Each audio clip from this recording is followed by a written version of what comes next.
Hey guys, it's been long I ate swallow.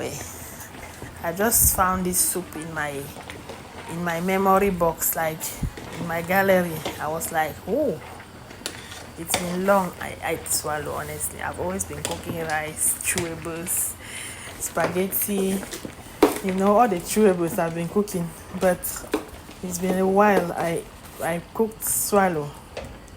And just seeing this delicious soup I made some time ago, just seeing it in my gallery, it has reminded me of you need to make some of this delicious sauce. So this was Egusi Ogono soup that I made some time ago. Just look at the obstacles in the soup, like God. Only the obstacle, it already tells you how delicious and yummy this soup looks.